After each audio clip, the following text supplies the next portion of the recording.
جی السلام علیکم. آپ کو پتہ ہے کہ ہم ماشاءاللہ حج پہ کتنی ماشاءاللہ حدیثیں پڑھے ہیں. آج کی ہماری حدیث ہے کہ حضرت عبداللہ رضی اللہ تعالیٰ عنہ بن زید بن عاصم بیان کرتے ہیں کہ رسول خدا صلی اللہ علیہ وسلم نے فرمایا کہ ابراہیم علیہ السلام نے مکہ مکرمہ کو حرم بنایا تھا, وہاں کے رہنے والے کے لیے دعا کی تھی, اور میں مدینہ منورہ کو حرم بناتا ہوں. جیسے کہ ابراہیم علیہ السلام نے مکہ مکرمہ کو حرم بنایا تھا, جتنی ابراہیم علیہ السلام نے مکے والوں کے لیے دعا کی تھی, میں نے مدینے کے سار اور امت کے لیے اس سے دگنی دعا کی ہے. صحیح مسلم کی حدیث ہے. علماء کرام نے واضح فرمایا کہ حضرت صلی اللہ علیہ وسلم کے مدینے کو حرم کہنے کا مقصد یہ ہے کہ مدینے کی کمال کا عزت و تکریم کی جائے, اس کے اندر ممنوع افعال کرنے سے پرہیز کی جائے, اس کی عظمت کو ملحوظ رکھتے ہوئے وہاں زندگی گزاری جائے. باقی مکہ مکرمہ کی حرمت جس طرح اور جس طور پر آئی ہے, ٹھیک اسی طور کی مدینہ منورہ کی حرمت نہیں. حضرت جابر رضی اللہ تعالیٰ عنہ بن سمرہ بیان کرتے ہیں کہ میں نے رسول خدا صلی اللہ علیہ وسلم کو فرماتے سنا کہ اللہ تعالیٰ نے مدینے کا نام طابہ رکھا, یعنی پاک اور صاف اور معطر اور خوشبودار. صحیح مسلم کی حدیث ہے. حضرت انس رضی اللہ تعالیٰ عنہ بیان کرتے ہیں کہ رسول خدا صلی اللہ علیہ وسلم نے احد پہاڑ کی طرف دیکھا جو مدینہ منورہ کے قریب واقع ہے. فرمایا کہ احد ایک ایسا پہاڑ ہے جو ہم سے محبت رکھتا ہے اور ہم اس سے محبت رکھتے ہیں. حضرت عائشہ رضی اللہ تعالیٰ عنہ فرماتی ہیں کہ جب ہم مدینے آئے تو وہاں ایک وبائی سرزمین تھی.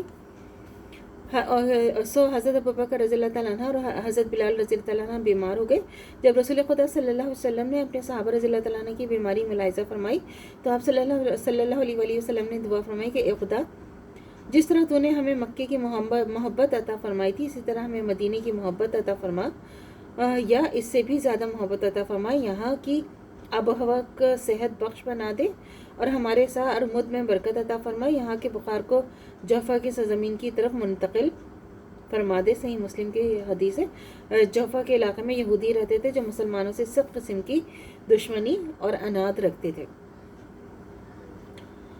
حضرت سعد رضی اللہ تعالیٰ عنہ بیان کرتے ہیں کہ میں نے رسول خدا صلی اللہ علیہ وسلم کو فرماتے سنا کہ جو شخص اہل مدینے سے مکر و فریب کرے گا اسی طرح گھل جائے گا جیسے نمک پانی میں گھل جاتا ہے, یعنی تباہ و برباد ہو جائے گا. یہ صحیح بخاری کی حدیث ہے. حضرت ابو ہریرہ رضی اللہ تعالیٰ عنہ بیان کرتے ہیں کہ ابو القاسم صلی اللہ علیہ وسلم نے فرمایا کہ جس نے شہر یعنی مدینے کے رہنے والوں کے ساتھ کوئی برائی کرنے کا ارادہ کیا, اللہ تعالیٰ نے اسے اس طرح پگھلا دیا جیسے نمک میں پانی پگھل جاتا ہے. صحیح مسلم کی حدیث ہے.